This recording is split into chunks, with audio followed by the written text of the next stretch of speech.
എല്ലാവർക്കും ചിത്രാഞ്ജലിയിലേക്ക് സ്വാഗതം. വീഡിയോ ഇഷ്ടപ്പെടുവാന്ന് എല്ലാവരും ലൈക്ക് ചെയ്യുകയും സബ്സ്ക്രൈബ് ചെയ്യുകയും ചെയ്യണേ. എയ്ഡ്സ് ഒരു വൈറസ് ആണ് ഉണ്ടാക്കുന്നത്, human immuno deficiency virus, HIV. ഈ എയ്ഡ്സിന്റെ ഫുൾ ഫോം എന്ന് പറയുന്നത് അക്വയർഡ് ഇമ്മ്യൂണോ ഡെഫിഷ്യൻസി സിൻഡ്രോം.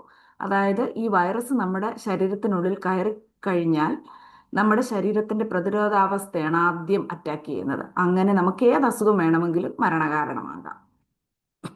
എങ്ങനെയാണ് എയ്ഡ്സ് പകരുന്നതെന്ന് നോക്കാം. കോണ്ടം യൂസ് ചെയ്യാതെ സെക്സ് ചെയ്യുക, പിന്നെ ഡ്രഗ്സ് യൂസ് ചെയ്യുമ്പോൾ നീഡിൽസ് ഷെയർ ചെയ്യുക, അമ്മയിൽ നിന്ന് കുഞ്ഞിലേക്ക്, രക്തദാനം, അതായത് നമ്മൾ രക്തം കൊടുക്കുമ്പം ചില ഹോസ്പിറ്റലുകാർ ശരിക്കും ടെസ്റ്റ് ചെയ്യത്തില്ല.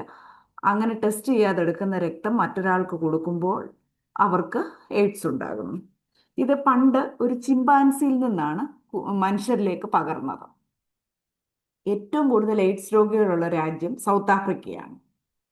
ഇത് ഈ അസുഖം നമ്മുടെ ശരീരത്തിലുണ്ടെന്ന് കണ്ടുപിടിക്കുന്നത് എലിസ ടെസ്റ്റ് ആണ്.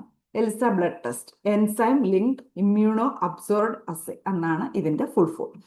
ഇതുവരെ എയ്ഡ്സ് മാറാനുള്ള മെഡിസിൻ കണ്ടുപിടിച്ചിട്ടില്ല. പക്ഷെ ചില മരുന്നുകളുടെ ഉപയോഗം കൊണ്ട് അവർക്ക് കോംപ്ലക്സിറ്റീസ് ഒക്കെ കുറച്ച് സാധാരണക്കാരെ പോലെ കുറച്ച് നാൾ ജീവിക്കാൻ പറ്റും. അതായത് അവരുടെ ആയുസ് കുറച്ച് നാൾ കൂട്ടാൻ.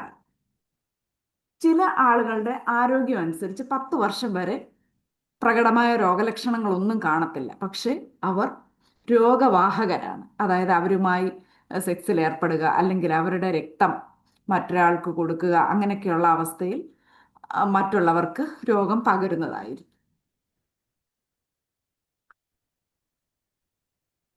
മുറിവുകളിൽ കൂടി HIV പകരാം. HIV രോഗികളുടെ രക്തം, ബീജം, യോനീസ്രവം, തുപ്പൽ, മുലപ്പാൽ, തുമ്മൽ, ചീറ്റൽ എന്നിവയിൽ കൂടെയൊക്കെ HIV പകരാം.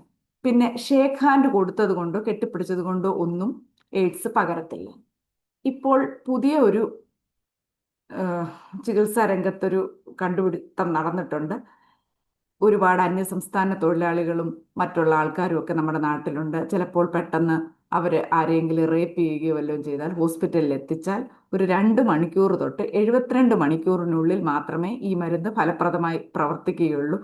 പെപ് കിറ്റ് എന്നും പറഞ്ഞുകൊണ്ട് ആ മരുന്ന് ഉപയോഗിച്ചാൽ എയ്ഡ്സ് വരുന്നതിനെ 2 മണിക്കൂർ തൊട്ട് 72 മണിക്കൂറിനുള്ളിലാണെങ്കിൽ ഒരു പരിധിവരെ തടയാൻ പറ്റും. എല്ലാവർക്കും നമസ്കാരം.